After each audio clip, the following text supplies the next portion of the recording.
Hello students, তোমরা যারা গৌরবঙ্গ ইউনিভার্সিটির আন্ডারে প্রথম সেমিস্টারে ছাত্রছাত্রী আছো এবং তোমাদের এডুকেশন সাবজেক্টটা এমডিসি কোর্স হিসেবে আছে, আজকের ক্লাসটা তোমাদের জন্য অত্যন্ত গুরুত্বপূর্ণ। আজকের ক্লাসে আলোচনা করব তোমাদের 3 নম্বর মডিউল থেকে। তোমাদের 3 নম্বর যে মডিউলটা রয়েছে, জেন্ডার সংবেদনশীলতার একটি মূল্যায়ন যেটা করতে বলা হয়েছে, অর্থাৎ সিনেমার রেফারেন্স বা হচ্ছে কোনো একটা চলচ্চিত্র যে সিনেমার মধ্যে কি ভূমিকা পালন করেছে বা হচ্ছে ভূমিকায় কি দেখানো হয়েছে। অর্থাৎ একটা উপন্যাস কবিগুরু রবীন্দ্রনাথ ঠাকুরের লেখা ঘরে বাইরে, অর্থাৎ এই ঘরে বাইরে এবং তোমাদের যে জেন্ডার সংবেদনশীলতা দঙ্গল মানে সিনেমার সমালোচনামূলক মূল্যায়ন, যে কোনো একটা রেফারেন্স কিন্তু তোমাদের ইউনিভার্সিটি অফ গৌরবঙ্গ তোমাদের কিন্তু প্রশ্নের অ্যান্সারের মধ্যে তোমাদের কিন্তু নেবে, অর্থাৎ পরীক্ষাটা হবে। তো আমি তোমাদের বেসিক্যালি বলবো তোমরা ঘরে বাইরেটা তোমরা প্র্যাকটিস করো। এটা করলে তোমাদের কিন্তু ইম্পর্টেন্ট প্রশ্ন সেটা বলা যায়, আর যে চলচ্চিত্রের মধ্যে কি গুরুত্বপূর্ণ প্রশ্ন রয়েছে বা হচ্ছে সম্ভাব্য প্রশ্নগুলো কিন্তু বলা যায়। তো আমি তোমাদের প্রথমে বিষয়বস্তুটা আলোচনা করব, তারপরে তোমাদের ইম্পর্টেন্স, এমসিকিউ এবং 10 মার্কের প্রশ্নটি নিয়ে আলোচনা করব। তো এই যে জেন্ডার সংবেদনশীলতা উপন্যাসটি রবীন্দ্রনাথ ঠাকুর লিখেছিল, তো এটা হচ্ছে প্রথম সবুজ পত্রে প্রকাশিত হয়, মানে সবুজ পত্রে পত্রিকায় প্রকাশিত হয় 1915 সালে। তোমাদের ছোট ছোট এমসিকিউ প্রশ্নগুলো পরীক্ষায় তোমাদের কিন্তু আসবে, যে চলিত ভাষায় লেখা রবীন্দ্রনাথ ঠাকুরের প্রথম উপন্যাসের নাম হচ্ছে ঘরে বাইরে। তারপরে তোমাদের এই উপন্যাসটির উপরে তোমাদের শর্ট প্রশ্ন আসতে পারে যে উপন্যাসটি প্রথম প্রকাশ পায় ড্যাশ, অর্থাৎ প্রথম যে প্রকাশ পেয়েছিল সেটা কোন পত্রিকায় প্রকাশ পেয়েছিল, তাহলে সবুজ পত্র পত্রিকায় প্রকাশিত হয়। তারপরে তোমাদের সালটা জেনে রাখতে হবে, 1915 সালে এটি কিন্তু প্রকাশিত হয়েছিল। এবং এখানে আরেকটা যেটা জানতে হবে সেটা হলো গ্রন্থাগারেও কিন্তু 1915 সালে, অর্থাৎ 1915 সালে কিন্তু প্রকাশিত পায়। এগুলো ছোট ছোট প্রশ্ন তোমাদের এমসিকিউ তোমাদের থাকবে, তোমাদের 10টি এমসিকিউ থাকবে, তোমরা ভালো করে একটু দেখবে। আর আমি যে তোমাদের গুরুত্বপূর্ণ নোটসটা রেখেছি তোমরা সেটা একটু দেখে নেবে। আমি তোমাদের স্ক্রিন রেকর্ডের মাধ্যমে তোমাদের আমি দেখিয়ে দেব, অর্থাৎ বিমলার যে চরিত্রটা রয়েছে এই সমালোচনামূলক সিনেমার মধ্যে ঘরে বাইরের বিমলার যে চরিত্রটা রয়েছে সেটা সব থেকে ইম্পর্ট্যান্ট। এই চরিত্রটা 10 মার্কের জন্য তোমরা প্র্যাকটিস করবে। তো প্রথম যে এই উপন্যাসের অর্থাৎ ঘরে বাইরে যেটা জানতে হবে যে এর পটভূমিকায় উপন্যাসটির বলা হয়েছে যে, বা পটভূমিকায় বলা যায় স্বদেশী আন্দোলনের পটভূমিতে রচিত এই উপন্যাস একদিকে রয়েছে জাতি প্রেম সংকীর্ণ বিদেশিকতা, অর্থাৎ এই প্রেক্ষাপটটা শুরু হয়েছিল এই উপন্যাসের, যেটা হচ্ছে একটা রাজনৈতিক আন্দোলনের ক্ষেত্রে জাতি, তারপর হচ্ছে প্রেম থাকবে, জাতি থাকবে, রাজনীতি থাকবে, সব কিছুকে নিয়ে কিন্তু একত্রিত করা হয়েছে। আর এই সিনেমাটা 1984 সালে প্রখ্যাত চিত্র যেটা হচ্ছে রিলিজ করেছিল সত্যজিৎ রায়, তিনি ছিল পরিচালক। এই সিনেমার একটা ভিডিও তোমরা কিন্তু ইউটিউব চ্যানেলে দেখতে পাবে। অর্থাৎ তোমরা সিনেমাটা দেখলে পরে তোমাদের প্রেক্ষাপটটা আশা করি তোমাদের বুঝতে সুবিধা হবে এবং তোমরা পড়ার পাশাপাশি সিনেমাটা তুমি চ্যানেলে গিয়ে বা হচ্ছে ইউটিউবে তোমরা দেখতে পারো। তো আরেকটা বিষয় সেটা হলো তোমরা যারা অনলাইন ক্লাসে এমডিসি পেপারটা তোমরা পড়তে চাইছো বা হচ্ছে তোমরা পিডিএফ নোটস নিয়ে তোমরা স্টাডি ম্যাটেরিয়াল নিয়ে তোমরা পারচেস করতে চাইছো, তাহলে অবশ্যই স্ক্রিনে দেওয়া নম্বরে যোগাযোগ করে তোমরা পারচেস করতে পারো। এখানে তোমরা এমসিকিউ এবং তোমরা বড় প্রশ্ন সমস্তটাই পেয়ে যাবে, আর তোমরা অবশ্যই এই স্ক্রিনে দেওয়া নম্বরে যোগাযোগ করবে। এবারে চলো তোমরা স্ক্রিনে ভিডিওটা দেখে নাও। এবারে চলো তোমরা গুরুত্বপূর্ণ প্রশ্নগুলো দেখে নাও। তোমাদের এমডিসি পেপারের যে টপিকটার নাম হচ্ছে একটি জেন্ডার সংবেদনশীল উপলব্ধি থেকে সিনেমার সমালোচনামূলক মূল্যায়ন। তো প্রথমে তোমাদের এরকম নিম্নলিখিত শর্ট প্রশ্ন তোমাদের 10টি পরীক্ষায় থাকবে, অর্থাৎ সমস্ত অধ্যায় থেকে তোমাদের 10টি প্রশ্ন থাকবে, তার মধ্য থেকে তোমাদের একটি বা দুটি প্রশ্ন তোমাদের এখান থেকেও থাকবে ঘরে বাইরে থেকে। তো প্রথম যে প্রশ্নটা হচ্ছে, চলিত ভাষায় লেখা রবীন্দ্রনাথের প্রথম উপন্যাস হলো ঘরে বাইরে। উপন্যাসটি রচিত আত্মকথন রীতিতে। উপন্যাসটি প্রথম প্রকাশিত হয় সবুজ পত্রে পত্রিকায়, যদি সাল আসে তাহলে হবে 1915 সালে।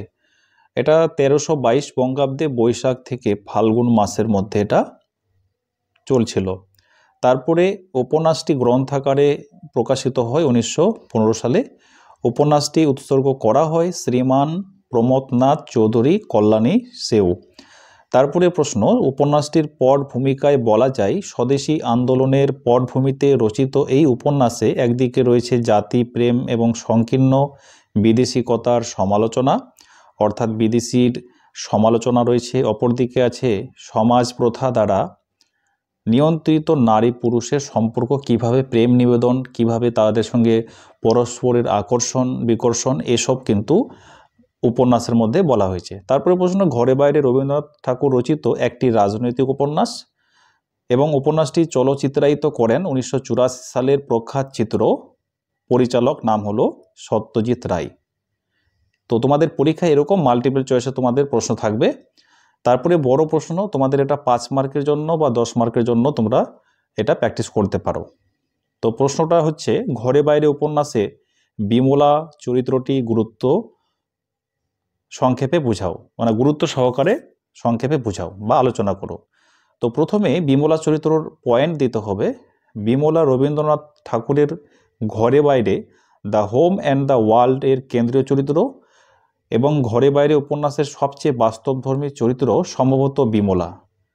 নারী মন যে সমস্ত চরিত্র অনুভূতির জন্ম হয়, বিমলা চরিত্রের ভেতরে রবীন্দ্রনাথ তার পূর্ণ রূপদান করেছেন। রবীন্দ্রনাথ ঠাকুর তার উপন্যাসের মধ্যে এই নারীর যে একটা অনুভূতি, মানে নারীর যে জন্ম দেয় বা তার ভিতরকার মধ্যে যে পূর্ণতা, সেটাই কিন্তু তিনি প্রেক্ষাপটে তুলে ধরেছেন। তিনি বলেছেন, বড়লোক স্বামীর ভালোবাসা বিয়ের দিন থেকেই বিমলা লাভ করে। স্বামী নিখিলেশ, অর্থাৎ বিমলার স্বামী হচ্ছে নিখিলেশ, নিখিলেশকে বিমলা পুজো করেছে দেবতার মতো। তারপরে এরপর সন্দীপের আগমন, সন্দীপের প্রতি আকর্ষণ, তার স্তুতিতে মগ্ন হওয়া, বিমলা জায়দের প্রতি ঈর্ষার মনোভাব,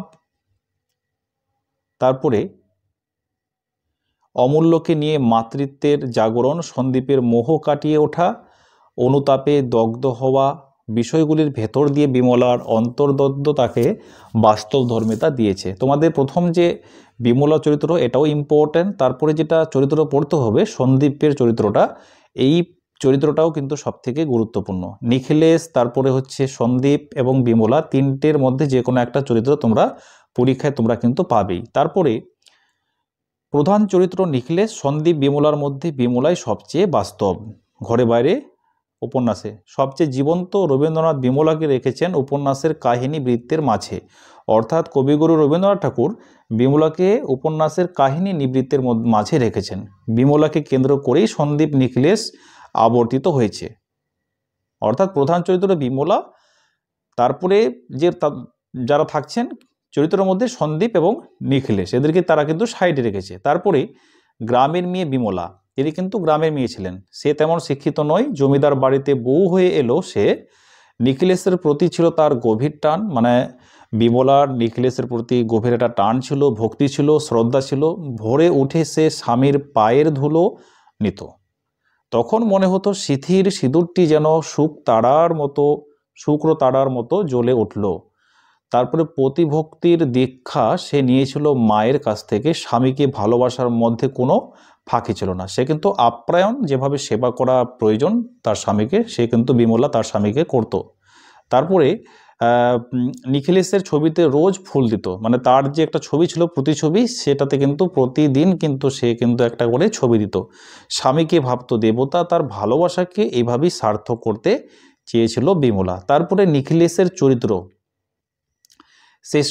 যে সময় কলকাতায় MA পড়ার জন্য থাকতো, তখন প্রতিদিন চিঠি লিখত বিমলাকে, অর্থাৎ নিখিলেশ যে বিমলাকে ভালোবাসতো, সে যখন পড়াশোনা করত, যখন সে MA কমপ্লিট করে বা পড়াশোনা করে কলকাতা থেকে, সে কিন্তু প্রতিদিন চিঠি পাঠায়। বিমলা সেগুলি চন্দন কাঠের, যে চন্দন কাঠ হয় সেই বাক্সের ভেতর সাজিয়ে রাখতো, প্রতিটি চিঠি বাগান থেকে ফুল তুলে সেগুলি রাখতো ঢেকে। তারপর ছবিতে সে কিন্তু পূজা করত। বিমলার মনে হতো ওই চিঠির অক্ষরগুলি যেন স্নিগ্ধ হয়ে তার মুখের দিকে চেয়ে আছে। অর্থাৎ সেই ছবিটা তার মনে হচ্ছে তার মুখের দিকে কিছু একটা বলতে চাইছে। স্বামী তার রাজপুত্র, সে তার রানী, এতেই বিমলার আনন্দ ছিল, বিমলার মধ্যে ছিল। তারপরে জায়রা তাকে টিটকিরির করতো, মানুষে কিছুটা টিটকিরি করতো। বিমলা নিখিলেশকে কথা দিয়েছিল কোনো কারণে জায়েদের কথায় প্রতিবাদ করবে না। মানে জায়েদের একজন চরিত্র ছিল, তো জায়েদ তাকে টিটকিরি করতো বা মস্কারা করতো তাকে, তাদের প্রেম ভালোবাসার জন্য। তারপরে সে কিন্তু কথা রেখেছে যে চিরতরীর দাম্পত্য। নিখিলেশ চেয়েছে বিমলাকে নিয়ে প্রেম সম্পর্কে তার একটা বিশ্বাস যাচাই করতে।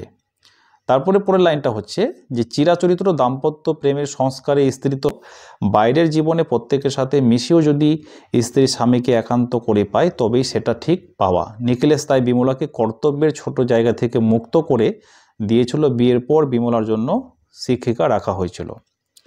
তো আমি তোমাদের এই যে গুরুত্বপূর্ণ চরিত্রটা, এটা তোমাদের ভীষণ ইম্পর্টেন্ট। তারপর রয়েছে সন্দীপের প্রতি বিমলার মনোভাব, তারপরে ন্যায়পরতার দায়িত্ব, এবং সর্বশেষ সন্দীপের ছবি। এবং এখানে ইম্পর্টেন্ট একটা তোমাদের টপিক আছে যে দ্বিধা করাটা মেয়েদের প্রকৃতি নয়, তার ডাইনে বায়ে নেই, তার একমাত্র আছে সামনে। সন্দীপ বলেছে দেশের মেয়েরা যখন জাগবে তখন তারা পুরুষের চেয়ে ঢের বেশি স্পষ্ট করে বলবে আমরা চাই। তারপরে উপসংহার, বিলাকে সন্দীপের এই কথার মোহ উদ্দাম করেছে, মেজ জায়ের আচরণে বিমলার মনে তুলনাবোধ জন্মায়। তোমরা এই চরিত্রগুলো বইয়ের মধ্যে পাবে, আমি সেটা এরপরে তোমাদের পার্ট করে একটু আলোচনা করব। এটা অনেক বড় মূল্যায়ন রয়েছে সিনেমার। তারপরে জোর পায় বিমলা, বোঝে যে লোকজন তাকে পিছিয়ে থাকার বা তাকে কটূক্তি আচ্ছন্নতায় হয়ে সে ভাবছে। সেজন্য বিমলা নিজেকে উদ্দীপ্ত বোধ করে নারী প্রকৃতির আদিম সংস্কারে সে সময় মেঝের উপর হয়ে কাঁদতে শুরু করে নতুন কিছু করার শক্তি সে হারায়।